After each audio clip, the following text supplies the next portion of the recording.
Hola, bienvenidos. ¿Qué tal están? Mi nombre es José Manuel López García. Tutorial de Bergson. Enrique Bergson es un gran filósofo francés que nació en 1859 en París. Su familia era de origen judío y también de origen polaco. Y pues estudió en la escuela normal bajo la dirección de filósofos espiritualistas como por ejemplo Boutroux, dedicándose enseguida a la enseñanza de la filosofía. Consiguió una gran fama, un gran renombre como pensador, conferenciante y escritor, lo que le valió en 1928 el Premio Nobel de Literatura. Podemos decir que en Bergson se unen diversas corrientes de la época. Por una parte, podemos decir que está inspirado por el evolucionismo de Spencer y también por el espiritualismo francés. También el pragmatismo de William James le influyó y el vitalismo de Revesson. Y por supuesto también le influyeron las aportaciones de la ciencia. Pero la síntesis que acabó realizando con su filosofía es original y defiende pues un evolucionismo espiritualista contrario a lo que dice Spencer, y un espiritualismo también que no renuncia a utilizar los datos de la ciencia y a dar al cuerpo la importancia que tiene en relación con la vida del espíritu. Pero en todo caso está claro que Bergson quiere luchar claramente contra la concepción mecanicista y positivista de la realidad. Y esto aparece de forma muy clara en sus libros, en sus escritos. Entre sus primeras obras publicadas es destacable el ensayo sobre los datos inmediatos de la conciencia, de 1889. Es un libro magnífico, que analiza pues, muchísimos aspectos de la mente, de la conciencia y de otras cuestiones de una manera muy minuciosa y muy precisa. También es destacable otro libro, Materia y Memoria, de 1896.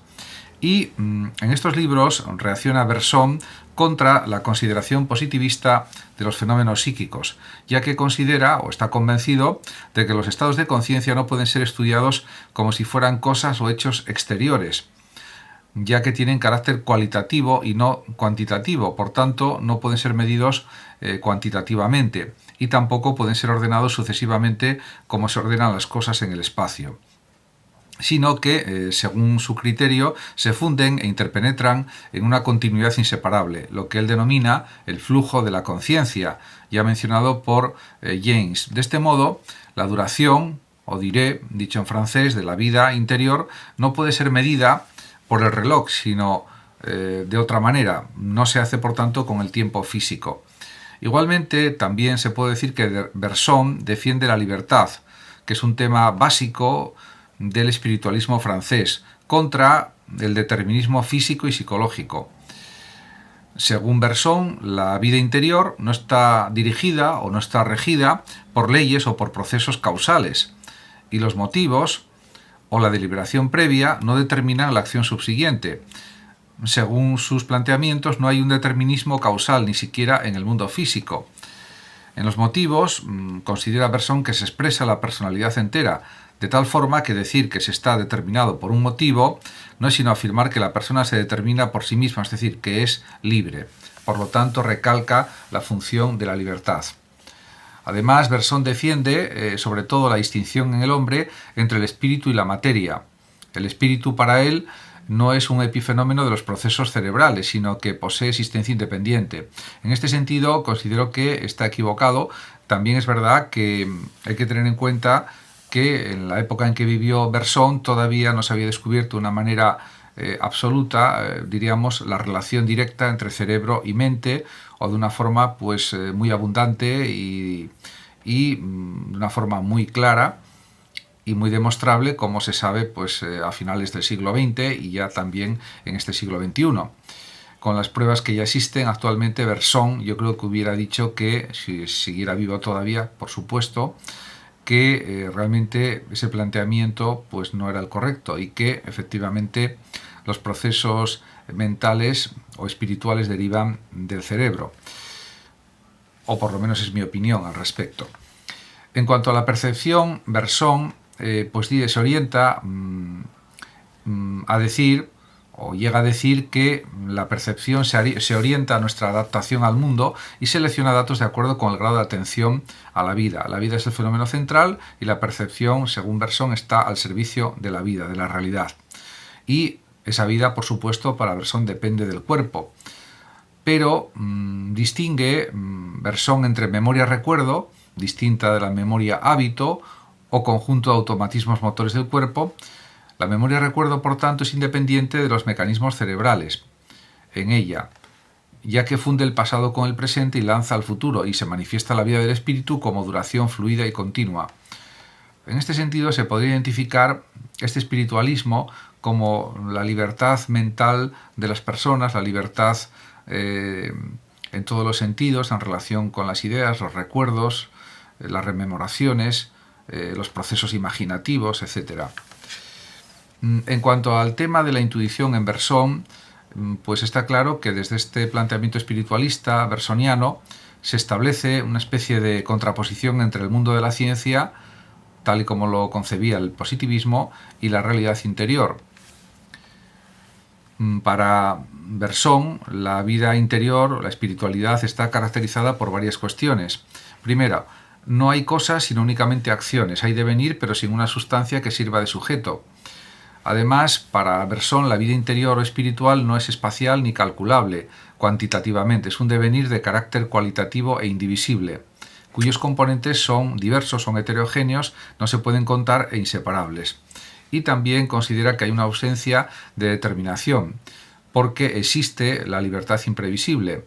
En ese sentido, Bergson también rechaza el mecanicismo y también rechaza la teleología. La vida interior, según su planteamiento, es pura creatividad espontánea. Y Bergson resume estas características en un solo término: duración.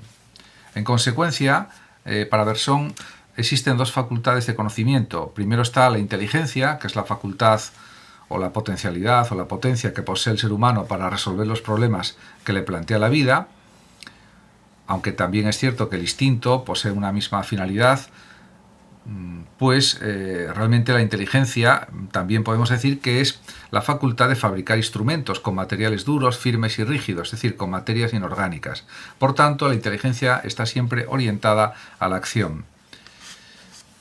Y por eso también él insiste en que la facultad intelectiva hace que el hombre sea un homo faber, un hombre que fabrica, que crea, más que un homo sapiens, un hombre que sabe, que también. Pero diríamos que la inteligencia se orienta hacia la resolución de problemas, hacia las cosas materiales, a las relaciones entre medio y fin, y por eso a veces la inteligencia no está adaptada para el conocimiento de la vida, porque la inteligencia muchas veces cosifica la realidad, secciona en partes, introduce la especialidad en todo, y a veces también es necesaria una visión más universal, más amplia de la realidad, podríamos decir. Por otra parte, también considera Bergson que la inteligencia en muchos casos inmoviliza la realidad y la fracciona, la descompone, luego la recompone, etc. Pero reconoce también Bergson que la inteligencia es la que construye la ciencia, lo cual pues permite hacer previsiones, y que es un instrumento también más del homo faber, del hombre que fabrica, del hombre creador para la acción. Pero la otra gran facultad de la mente o capacidad humana es la intuición, que para Bergson va más allá de la inteligencia y que permite conocer la realidad misma de la vida interior y del mundo como vida y duración. Se trata, por tanto, la intuición de un conocimiento inmediato y sin conceptos, que penetra como por una especie de simpatía adivinadora en la profundidad de la existencia. Como dice el mismo Bergson, y ahora son sus propias palabras, los metafísicos han horadado por debajo de la realidad un túnel profundo, los científicos han construido por encima un elegante puente, pero el río móvil de las cosas pasa entre ambos sin tocarlos. En relación con la vida, Bergson considera que la intuición permite comprender que el mundo mismo, más allá de lo que dice el conocimiento positivista o la ciencia positivista, es vida y duración.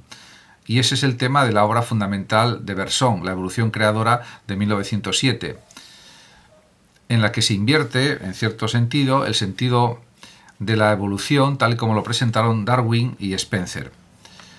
También surgen otros conceptos en la filosofía de Bergson, en este espiritualismo.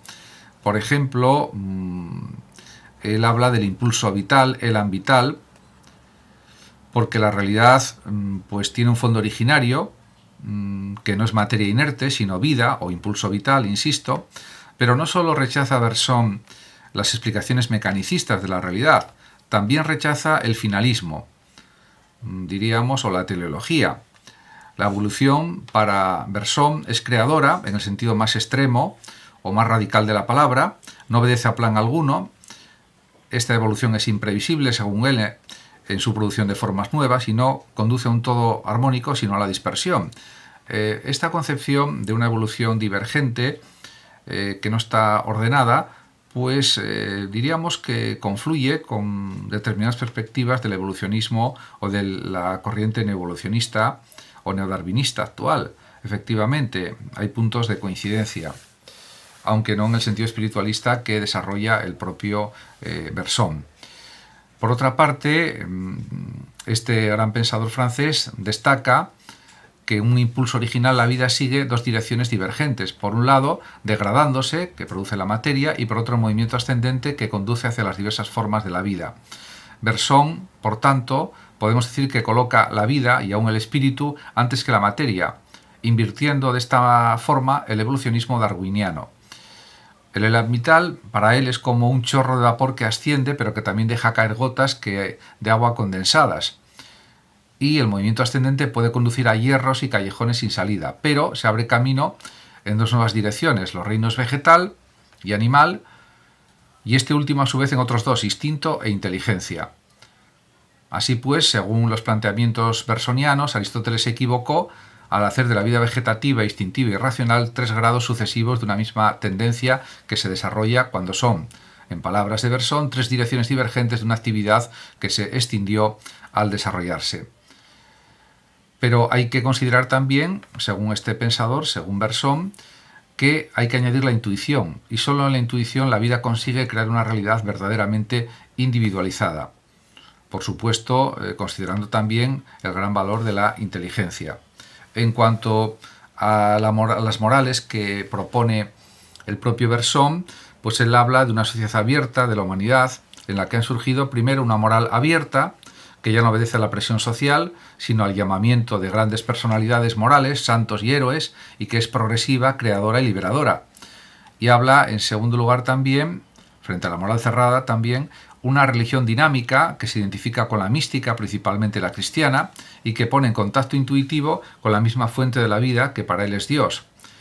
En ese sentido, pues en la mística, dice Bergson, podrá el hombre contemporáneo encontrar un suplemento de alma que contrarreste la creciente preponderancia de la técnica. Hay una crítica también a la técnica, en ese sentido parecida, en algunos aspectos, a la que realiza Heidegger en sus escritos también. Muchísimas gracias a todos por su atención, saludos como siempre a los oyentes de Radio Sofando de México, y por último decir que el que lo desee puede compartir este vídeo en sus redes sociales, darle like o suscribirse a mi canal de YouTube. Hasta siempre.